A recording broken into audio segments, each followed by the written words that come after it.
దేవుడు ఉన్నాడనియో తను వెదకు వారికి ఫలము దయచేయువాడనియో నమ్మాలి కదా. ఏదో ఒక జవాబు పొందేంత వరకు పట్టు వదలకూడదు కదా.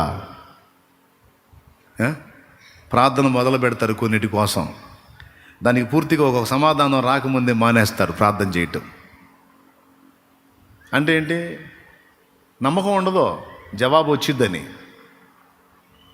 దేవుడు ఉన్నాడు, నా మనవి వింటున్నాడు, రోజు నేను చేసే ఆర్తధ్వని వింటున్నాడు, జవాబు ఇస్తాడని రూఢిగా నమ్మితే ఎందుకు ఆపుతావు? గోజాడుతానే ఉంటావు. ప్రియులారా, దేవుడు ఉన్నాడు, సమస్తం చూస్తున్నాడు, జవాబు ఇస్తాడని నమ్మినోళ్ళు ధైర్యంగా ఉంటారు, ప్రతికూలతల్లో కృంగిపోరు. ఆ ప్రతికూలతల్లో కూడా కృతజ్ఞతాస్తుతులు ఎంచుకుంటారు, దేవుని మయంపరుస్తారు. కాబట్టి ఒక్కటే మాట, నీవు ఎదుర్కొంటున్నటువంటి ప్రతి నీ సేవా సంబంధంగా కావచ్చు, నీ కుటుంబ సంబంధంగా కావచ్చు, నీ వ్యక్తిగత జీవితానికి సంబంధించి కావచ్చు. ఓకే, ఆత్మీయ జీవితంలో తొట్టుపడుతున్నావా? పడుతూ లెగుస్తూ ఉన్నావా? నువ్వు పడుతూ లెగుస్తూ ఉన్న ఘట్టంలో కూడా దేవుడు ఉన్నాడు, నీ మనసును చూస్తున్నాడు. చెడుగును ప్రేమించి నువ్వు జారిపోతున్నావు, చెడుగును ఆనందించి అదే కోరుకుంటున్నావా? లేకపోతే చెడుగును విసర్జించి నేను దేవుని కొరకు పవిత్రంగా బ్రతకాలి, అన్ని విషయాలలో నా నోరు, కళ్ళు, చేతలు, సమస్త శరీరము పరిశుద్ధంగా కాపాడుకోవాలన్న ఆరాటం నీలో ఉందా? ఆరాటం ఉంది, దానికోసం నీలో పోరాటం ఉందా? గమనిస్తాడు. పడ్డావు, తిరిగి లేవాలనుకుంటున్నావా లేదా? పోరాడి నిలవాలనుకుంటున్నావా లేదా? లేకపోతే ఇష్టపూర్తిగా అందులోకి వెళ్తున్నావా? గమనిస్తాడు ఆయన. ఒకవేళ ఇష్టపూర్తిగా కాకుండా శోధన కాలంలో తొట్టుపడినట్లయితే పోరాటం ఉంటుంది నీలో. నేను ఉండను ప్రభా ఇలాగా లేకిగా, ఈ దరిద్ర గొట్టు జీవితం నాకొద్దు, నేను దీనికి చెందిన వ్యక్తిని కాదు, నేను నీ బిడ్డనే, నాకు ఈ అసహ్యకరమైన జీవితం ఇష్టం లేదు, ఈ పాపిష్టి బ్రతుకు, ఈ రోత బ్రతుకు నాకొద్దు, నాకు పరిశుద్ధమైన జీవితం కావాలి. కానీ వరుసగా నన్ను శోధన చుట్టుముట్టి పడద్రోస్తుంది అని నువ్వు రోధించే రోదన, నువ్వు మూలుగు బయట పడటానికి నువ్వు చేసే ప్రయత్నం మొత్తం చూస్తానే ఉన్నాడు. తప్పకుండా నీకు హెల్ప్ చేస్తాడు ఆయన. విడిపిస్తాడు, నిన్ను విడిపిస్తాడు. విడుదల పొందుతావు యేసునామములో. చూస్తాడు, నీ పట్టుదల చూస్తాడు, నీకు చెయ్యి ఇస్తాడు, రా తీసుకొస్తాడు నిన్ను బయటికి. జాతి ఏదో నిర్ధారణ చేసుకుంటాడు ఫస్ట్, ఇది గొర్రెనా పందినా. పంది అయితే వదిలేస్తాడు. గొర్రె జాతి కనపడింది అనుకో, అది బురద గుంటలో ఉండి కూడా అల్లాడిపోతుంటుంది. నా వల్ల కావట్లేదు, నేను దీనికి చెందిన దాన్ని కాదు అని. అప్పుడేం చేస్తాడు మంచి కాపరి? పరిగెత్తుకుంటూ వెళ్ళే బురదలో ఉన్నదాన్ని. కొన్నిసార్లు జనం మనల్ని ఎగతాళిగా మాట్లాడే మాటలు కూడా వింటాడండి. ఒకసారి మీరు నిర్గమకాండం చూస్తారా? చూడండి, నిర్గమకాండం చూడండి. కొన్నిసార్లు కాదు, ఎప్పుడు చూస్తూనే ఉంటాడు.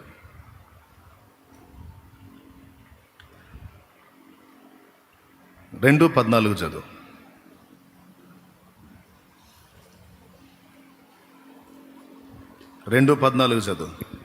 అప్పుడు అతడు అన్యాయము చేసిన వానిని చూచి, నీవేళ నీ పొరుగు వాణ్ణి కొట్టుచున్నావని అడగగా, అతడు, మా మీద నిన్ను అధికారినిగాను తీర్పరినిగాను నియమించిన వాడెవడు? నీవు ఆ ఐగుప్తిని చంపినట్టు నన్నును చంపవలనని అనుకొనుచున్నావా? దేవునికి స్తోత్రం. హలో, ఈ మాట ఏనండి. అంతకు ముందు రోజే వాళ్ళల్లో ఒకడిని ఐగుప్తీయుడు కొడతంటే మోషే జాలిపడి ఆ కొట్టిన వాడికి జరుగుతున్న అన్యాయాన్ని బట్టి వాని పక్షంగా ఐగుప్తుని చంపాడు. మరుసటి రోజు మోషే ఎవరినైతే కాపాడాడో వీడోని ఇంకొకటి ఇద్దరు కలిసి ఫైట్ చేసుకుంటున్నారు. నాకు తెలిసి వీడు అల్లరోడు అనుకుంటా, వీడు తగాదులు మారోడు. కొంతమంది ఉంటారు, ఆపినా వాగుడు ఆపరు, వాగుతానే ఉంటారు. ఇటు మనం కంట్రోల్ చేసి అటుపోయి కదిలించుకుంటూ ఉంటారు, అటు కంట్రోల్ చేసి ఇంకొక వెళ్ళిపోయి కదిలించుకుంటూ ఉంటారు. కొంతమంది ఉంటారు లెట్ అంటాడు, ఇది ఆట అయిపోడు అనుకుంటా, మరుసటి రోజు ఇంకొకటితో గొడవ పడుతున్నాడు. మోషే వెళ్ళి, సహోదరులారా, మీరిద్దరూ ఇశ్రాయేలీయులే, మీరిద్దరూ సహోదరులే, మీరు అలా పొట్లాడొచ్చా? మీరు కలిసి ఐక్యంగా ఉంటే కదా అవతలడికి భయంగా ఉండేది. మీలో మీరు ఎందుకు ఇలాగ ఒకరి మీద ఒకడు పోట్లాడుకుంటున్నారు? ఇది పద్ధతి కాదు కదా. అంటే వెంటనే వాడు, మాకు నీతులు చెబుతున్నావా, మాకు తీర్పులు తీరుస్తున్నావా, అసలు నీ మీద మా మీద నిన్ను అధికారినిగా ఎవడు నియమించాడు, తీర్పరిగా ఎవడు నియమించాడు అన్నాడు. మోషే ఏం చేశాడు? నన్ను తీర్పరిగా ఎవడు నియమించాడు, అధికారిగా ఎవడు నియమించాడు అంటావురా? ఏమండే, రాసుకెళ్ళు అని కొట్టాడు ఏమన్నా? దేవునికి స్తోత్రం, హల్లెలూయా. ఏం టచ్ చేయాల, మౌనంగా వెళ్ళిపోయాడు. చిన్న పుచ్చుకున్నాడు, పాపం సిగ్గేసింది, పరువు తీసాడు వాడు. మా మీద తీర్పరిగా నేను ఎవరిని నియమించాడు, అధికారిగా నేను ఎవరిని నియమించాడా, నీకేం పని అన్న అంతే, పరువు బాధపడ్డాడు. తర్వాత ఇంకో మాట అన్నాడు వాడు, నిన్న ఐగుప్తుని చంపినట్టు నన్ను కూడా చంపాలనుకుంటున్నావా? ఈ మాటకి ఇంకా జంపు మోషే. అయితే ఈ మాట మోషేని వాడు అంటున్నప్పుడు దేవుడు విన్నాడు. దేవుడు విన్నాడు, మౌనంగా ఉన్నాడు దేవుడు. అక్కడ మోషేకి అవమానం జరిగింది. కొన్నిసార్లు నీకు నాకు జరిగినట్టు అవమానం జరిగిద్ది, బాధ కలిగిద్ది, తృణీకరించబడతాం. కానీ విచిత్రం చెప్పనా, వాళ్ళు మనల్ని అవమానపరచాలని, మనల్ని నలుగురిలో నవ్వుల పాలు చేయాలని అభాండంగా మన మీద పలికే మాటల్ని దేవుడు అక్షరాల నిజం చేస్తాడు. కొన్నిసార్లు నిజం చేస్తాడు. ఒక్కసారి అపోస్తలుల కార్యం తీసుకోండి, 7వ అధ్యాయం తీసుకోండి, 35వ వచనం చదవండి. అధికారినిగాను తీర్పరినిగాను నిన్ను నియమించిన వాడెవడని వారు నిరాకరించిన ఈ మోషేను, వాళ్ళని దీని అపోస్తలుల కార్యము 7:34-35. అధికారినిగాను తీర్పరినిగాను నిన్ను నియమించిన వాడెవడని వారు నిరాకరించిన ఈ మోషేను అతనికి పొదలో కనబడిన దేవదూత ద్వారా దేవుడు అధికారినిగాను విమోచకునిగాను నియమింప పంపెను. చూసారా, ఏ మాట అయితే వాడు అన్నాడు ఆ రోజు, అదే మాటను నెరవేర్చి పంపించాడు. చూడు ప్రిలారా, నయానో భయానో, నవ్వించో కవించో, దేవుని ప్రాముఖ్యమైన సంగతులు మీ హృదయంలో చేరవేయాలనే అప్పుడప్పుడు కొంచెం చమత్కరిస్తున్నాను, కానీ చాలా భారంతో మాట్లాడాల్సిన మాటలు ఇవి. వాస్తవం గమనించండి. అవమానపరిచినాడు, నిన్నెవడు నియమించాడు మా మీద, నేను తీర్పరివా, మా మీద అధికారివా అన్నాడు. ఆ మాట విన్నాడు ఆయన. విని అపోస్తల కార్యంలో ఆ మాట మళ్ళా గుర్తు రాయించాడు, పలికించాడు. ఆ రోజు మోషే, నా సేవకుడైన మోషేని వాడిలా అన్నాడు. ఆ మాట నాకు గుర్తుంది. అధికారి తీర్పరా, ఖచ్చితంగా అదే చేస్తా. నిన్ను ఇలా అన్నారు కదా, నిన్ను ఎగతాళి చేశారు కదా, ఖచ్చితంగా నిన్ను వాళ్ళు ఎగతాళిగా పలికిన ఎగతాళి మాటల్ని నిజం చేసి నిజముగా నేను నిన్ను హెచ్చిస్తా అంటాడు దేవుడు. వాళ్ళ హేళనలన్నీ నిజం చేస్తా పో అంటాడు. హల్లెలూయా. ఒక్కొక్కరిని ఒక్కొక్క టైపులో కొంతమంది ఎగతాళి చేస్తూ ఉంటారు. పెద్ద జ్ఞానవంతుడండి, పెద్ద జ్ఞానవంతురాలండి, పెద్ద జ్ఞానండి, ఏనండి అంటుంటారు. నువ్వేం ఫీల్ అవ్వాల్సిన అవసరంలా, ఉన్నాడు విన్నాడు అంతే. నిజంగా వాడు వెటకారంగా అన్నదాన్ని నిజం చేసి చివరికి నీ దగ్గరికి వాడు సలహాకు వచ్చేటట్టు చేస్తాడు ఆయన.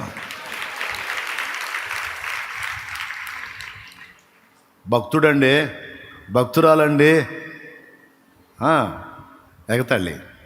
నిజంగా నిన్ను భక్తురాలుగానే చేస్తాడు. నీ భక్తి ఎగతాళి చేయబడింది కదా. అనేకులు వచ్చి నీ దగ్గర దేవుని ఆత్మీయ పాఠాలు, భక్తి పాఠాలు నేర్చుకుంటుంటే వాడే సిగ్గుపడి వాడు కూడా నీ దగ్గరకు వచ్చేటట్టు దేవుడు చేస్తాడు.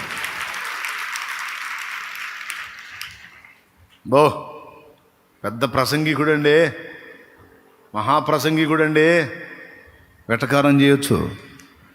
కానీ వెటకారం చేసిన వాళ్ళ దగ్గరే వాళ్ళని కూర్చోబెట్టి నీ చేత వాక్యం చెప్పిస్తాడు దేవుడు. హల్లెలూయా. ఏ విధంగా ఎగతాళి చేస్తాడో చేయని, ఆయన ఉన్నాడు వింటున్నాడు. ఈ ఒక్కటి నిరూపణ మీకు చాలు. నిర్గమాలో మోషేనన్న మాట అపోస్తల కార్యంలో మళ్ళా గుర్తు చేస్తున్నాడు. ఎంత సెన్సిటివ్గా గమనిస్తాడో చూడండి, ఆయన ఎంత సున్నితంగా క్యాచ్ చేస్తాడో చూడండి. అట్లా పెట్టుకుంటాడు అంతే. ఓ పక్కన ఈ మాట అన్నారు కదా మీరు, అట్లా ఉండండి రా మీ పని చెబుతానని అటు కూర్చుంటాడు. కథని మలుపులు తిప్పి యోసేపు అన్నలు ఏమన్నారు? వీని చంపి పాతి పెట్టుదము రమ్ము, వీని కలలు ఏమగునో చూతము అన్నారు. వీడు తడవకొచ్చి, అన్న చొప్పకట్లో 11 చొప్పకట్లో ఓ చొప్పకట్ట ముందు సాష్టాంగ పడ్డాయన్న అంటాడు. ఏందిరా దర్శన భావం అంటే? సాష్టాంగ పడ్డ చొప్పకట్లని మీరు, నిలబడ్డ చొప్పకట్టని వీడి కలలు, పని పాట లేకుండా తిని నిద్రపోయేవాడి కలలు రాకేమొస్తారా? అడవుల్లో పడి ఈతను గొర్రెలు కాస్తుంటే మనకు తెలిసిద్ది బాధ. ఆ పెద్ద ఆయన దగ్గర ఉండి కాలి పీలి తిరుగుతుంటే వీడికి ఏం తెలిసిద్దిరే? వీడిని చంపి చూడండి. అసలు ఇంకొక మాట ఏమన్నాడు? మీరందరూ వచ్చి నా కాలు మొక్కుతున్నారంట, నాకు దేవుడు చూపించాడు అన్నాడు. ఈయన ఉదారం, అన్నలు మంచోడు అన్నట్టు వాళ్ళకి చెప్పాడు.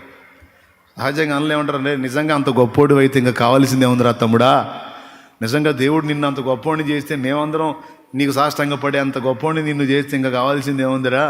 ఎక్కడో ఎవడికో సాష్టాంగ పడటం కన్నా మా తమ్ముడు నీ కాలు మొక్కడంలో మాకు ఇబ్బంది ఏముందిరా? కానీ లేదు ఆయన అనే టైప్ వాళ్ళు. చిన్న పెద్ద కూడా లేకుండా పిచ్చి పిచ్చి కళలకు అంటున్నాడు వీడి కాలు మొక్కుతున్నాం అంటాం. వీడిని ఏం చేయాలి? అసలుకి పగబట్టారు వాళ్ళు. ఆదికాండంలో యోసేపు వాళ్ళ దగ్గరకు వస్తున్నప్పుడు తీరా సలోమి 37వ అధ్యాయం 8వ వచనం. ఇందాక ఆగమన్నా, నేను ఇప్పుడు ఆగావా? నువ్వు కూడా పగ తీర్చుకుంటావు అన్నమాట. సరే చదువు. అందుకు అతని సహోదరులు, నీవు నిశ్చయముగా మమ్ము నేలదవా, మా మీద నీవు అధికారి వగుదువా అని అతనితో చెప్పి, అతని కలలను బట్టి అతని మాటలను బట్టి అతని మీద మరింత పగపట్టిరి. దేవునికి స్తోత్రం. నువ్వు మమ్మల్ని వెళ్తావా, మా మీద అధికారి అవుతావా, మేమందరం నీ కాలు మొక్కాలా అని పగబట్టారు.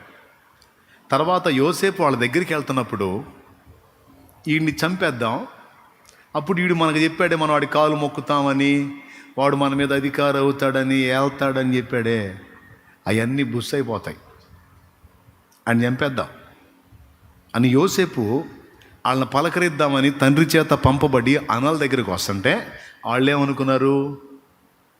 కనపడిందా? 19వ వచనం. అధ్యాయం చెప్పుమా. 37వ అధ్యాయం 37, ఆదికాండం 37:19 చూడండి. వారు, ఇదిగో ఈ కలలు కనువాడు వచ్చుచున్నాడు, వీని చంపి ఇక్కడున్న ఒక గుంటలో పారవేసి దుష్టమృగము వీని తినివేసినని చెప్పుదుము. అప్పుడు వీని కలలేమగుదుమో చూతుము రండని ఒకనితో ఒకడు మాట్లాడుకుని. ఓరే పిచ్చోడా, కలలేమవుతాయింది? కల చూపించిన వాడు దేవుడు, దాన్ని నెరవేరకుండా ఆపేవాడు ఎవడో? ఆపగలవాడెవడో? దర్శనమిచ్చింది దేవుడు, ప్రత్యక్షతనిచ్చింది దేవుడు, వాక్కు పలికింది దేవుడు. పలికినవాడు దేవుడే అయితే దాని నెరవేర్పును భూమి ఆకాశముల తల క్రిందులైన సూర్య చంద్రాదులు వెదురు తప్పిన దాన్ని ఎవడు రద్దుపరచలేడు. ఈయన చంపి పాతి పెట్టేద్దాం, ఇది కళ్ళు ఏమవుతాయో చూద్దాం అనుకున్నారు. చేశారా మరి? ఏంది ఆళ్ళ బుర్రలకే తిప్పేశాడు బోల్టు, గుంటలో వేశారు. మళ్ళీ ఆళ్ళలో ఒకడికి ప్రేరణ కలిగించి బయటికి తీపిచ్చాడు. మీరు గమనించినట్లయితే ఒక అద్భుతమైన రహస్యం చెప్పేసి ముగించేస్తాను నేను. ఎవడైతే నిన్ను ఎఫెక్ట్ చేయాలని చూస్తాడో, ఎవడైతే ఎవరి ద్వారా అయితే నువ్వు ఇబ్బంది పరచబడతా ఉంటావో, నా దేవుని చిత్తమైతే వాళ్ళ ద్వారానే నిన్ను తీసుకెళ్ళి పైన కూర్చోబెడతాడు ఆయన. అయిపోయింది రహస్యం. వాళ్ళ ద్వారానే నిన్ను పైన కూర్చోబెడతాడు ఆయన. ఇదే రహస్యం. మరి ఐగుప్తు మొత్తం మీద ఏలుపోయి అని ఆయన సాగనంపింది ఎవరు? యోసేపును ఐగుప్తుకు పంపింది ఎవరు? ఎవరైతే దెబ్బతీయాలని చూశారో వాళ్ళే. ఇప్పుడు యోసేపుని ఐగుప్తుకు పంపించకుండా ఇంకొక పక్కకు పంపిస్తే చూడు ఎవరిని వాడుకుంటున్నాడో చూడు దేవుడు. ఎవరు అంతమొద్దిద్దాం, వీడి అధికారం, వీడి ఏలుబడి, వీడి పెత్తనం, వీడి కళలో ఏమవుతాయో చూద్దాం అనుకున్న వాళ్ళ చేతులతోనే ఆ కళలు నెరవేరే త్రోవలోకి దేవుడు తీసుకెళ్తా ఉన్నాడు. ఆ కళలు నెరవేరే త్రోవలోకి వాళ్ళే రథసారథులయ్యారు. ముందు వాళ్ళ పుణ్యమా అని ఐగుప్తుకు పోయాడు. ఐగుప్తుకు పోయిన తర్వాత పోతీఫెరో భార్య పుణ్యమా అని జైల్లోకి పోయాడు. దేవునికి స్తోత్రం. అక్కడ దేవుని కృపతో డైరెక్ట్గా సింహాసనం మీదకు పోయాడు. సూపర్ ఉంది కదా. మరి ఏందనుకున్నా, నిన్ను పడద్రోయాలి అనుకున్న వాళ్ళనే నిన్ను పైకి ఎక్కించడానికి మెట్లుగా వాడతాడు. ఇప్పుడు కొట్టాలా,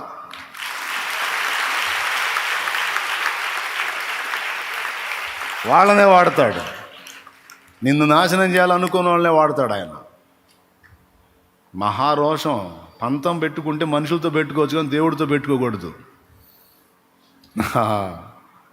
ఎన్ని ఉన్నాయనుకున్న బైబిల్లో. ఇశ్రాయేల్లో మగపిల్లలందరినీ నైల్ నదిలో పడేయమన్నాడు. ఆ ఇశ్రాయేలీయుడే వాడిని, వాడి తర్వాత తరాన్ని కూడా తన్ని జనం మొత్తాన్ని తీసుకెళ్లేవాడే పోయి ఆ ఫరో ఒళ్ళో ఆడుకుంటున్నాడు. ఏం చేస్తాడు? తిప్పుతాడు అంతే, మలుపు తిప్పుతాడు. కథ మొత్తం ఆయన చేతిలో ఉంది. ఎడు తిప్పితే ఎడు తిరిగిద్ది. దాన్ని ఎవడు రద్దు చేస్తాడు? మేధావి, మహాజ్ఞాని. ఎగిరే ఎద్దు చేతనే గంతం ఊపించటం యేసయ్యకి బాగా తెలుసు. నిన్ను వద్దు, చర్చికి వద్దు వద్దు అనేవాడే బండి మీద తెచ్చి వదిలిపెట్టి కూర్చొని మోకాళ్ళు హల్లెలూయా హల్లెలూయా హల్లెలూయా అంటాడు. ఇప్పటికీ చాలామందిని అటు చేశాడు దేవుడు, నీ పట్ల కూడా చేస్తాడు. నిన్ను కాదు కూడదని అడ్డు తగిలే వాళ్ళే మోకాళ్ళుని హల్లెలూయా హల్లెలూయా హల్లెలూయా అంటాం చూస్తావు నువ్వు. ఆల్రెడీ కొంతమంది చూశారు, నువ్వు కూడా చూస్తావు. ఇట్లా ప్రతి విషయంలో ఆయన ఉన్నాడని అన్వయించుకో. తనను ఆశ్రయించు వారిని, తన మీద విశ్వాసం ఉంచు వారికి, తన వెదకు వారికి నిశ్చయముగా ఫలమిచ్చువాడని నమ్ము. డౌట్ పెట్టుకోవాకు, హృదయంలో విశ్వసించో. ఆయన అన్యాయస్తుడా? ఆయన లేడా? చూడట్లేదా? వినట్లేదా? అన్నీ ఎరిగినవాడు. ఎంతమంది హ్యాపీగా ఉన్నారో? మోపిస్తాడు, నిన్ను ఎత్తుకొని మోసేటట్టు చేస్తాడు ఆయన. వీని కళలు ఏమవుతాయో చూతము అన్నారు. వాళ్ళే పంపించారు ఐగుప్తుకి. అబ్బాయి పోయి పైన సింహాసనం ఎక్కినాక మళ్ళీ వరుస పెట్టిపోయారు మొత్తం. పోయి ఆడబడ్డారు, బోర్ల పడి నీ దాసులం. యోసేపు గుర్తుపెట్టాడు, ఈ ఫేసులు ఏడో చూసినట్టున్నాయి అని. దేవునికి స్తోత్రం. పరిశీలిస్తే ఈ ఫేసులు మా ఫేసులేగా. అసలు నాకు తెలిసి మనం నవ్వుకుంటున్నాం, కానీ యోసేపుకు పెద్దగా ఏడుపు వచ్చి ఉంటుంది. ఎందుకు తెలుసా? వాళ్ళ ముఖాలు గుర్తుపట్టగానే దేవుడు మాట్లాడు, యోసేపు అదిగో పనల దర్శనం నెరవేర్పు.